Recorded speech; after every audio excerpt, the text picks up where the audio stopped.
Greetings YouTube, Ronin Frog87 here, and welcome back to another January 2015 Yu-Gi-Oh! Banlist speculation discussion video. And today I wanted to talk about the trap cards that I feel should be limited to one. So far I have a total of 4 trap cards that I think should be limited to one. And let's get started, shall we? The first trap card I think should be limited is Karma Cut. I mean, Karma has been in the game for a long time, and before these past couple of formats, it was rarely, if ever, used. People were like, banishing a monster for the cost of one card in your hand wasn't really a face-up monster, by the way, wasn't really worth it. But since the advent of Burning Abyss, and since when you discard them, you basically mitigate that cost. People were like, sure, why not? It gets rid of threats. For Burning Abyss, it gets rid of windows, it gets rid of big threats. And so now it's basically it's kind of like the whole Compose thing. Compose. I remember at first it was at 3 and no one hardly played it, and then people were like, with the advent of Synchro and XCs, people were like, oh, this card's really good.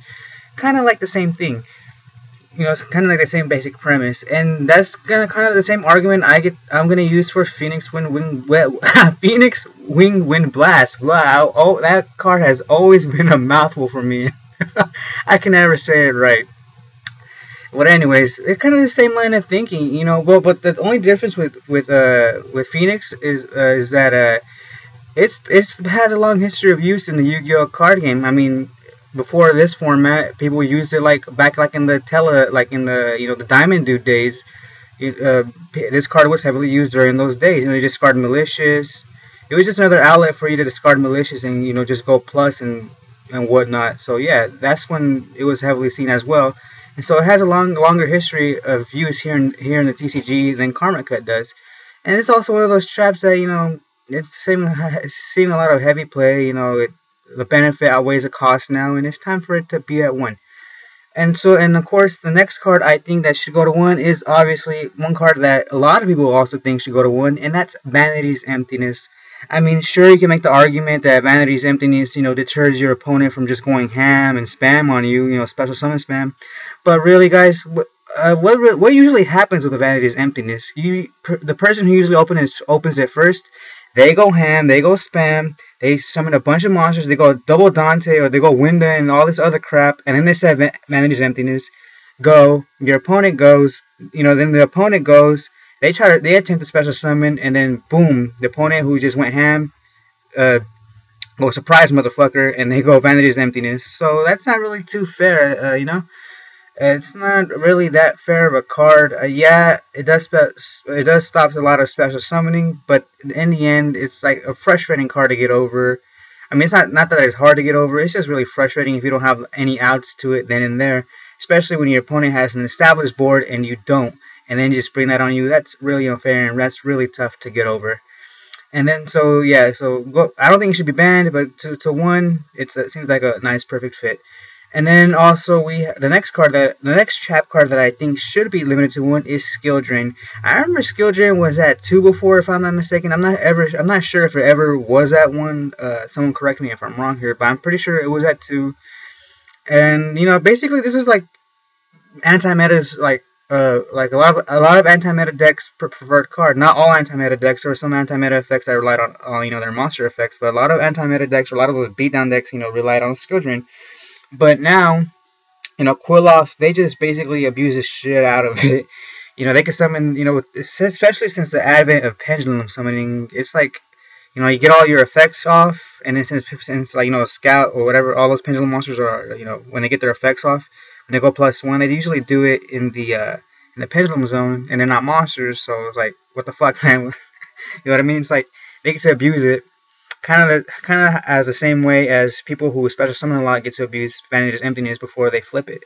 And so, yeah, so Skill Drain is another card that needs to go to 1, because basically it's one of those floodgate deck cards that's really fucking annoying to go up against. It just shuts down a lot of decks, and yeah, go to 1, Skill Drain. And of course, the last card that I think needs to go to 1 is one that is one that I don't know if Konami will go put it at 1, because since it's fairly new and it's still and so then they're still advertise the deck, and that's Fire Lake of the Burning Abyss. I was way wrong on this card, guys. I remember when this card first came out, I thought people were just gonna run it like at 2 max because they could just recycle with Dante.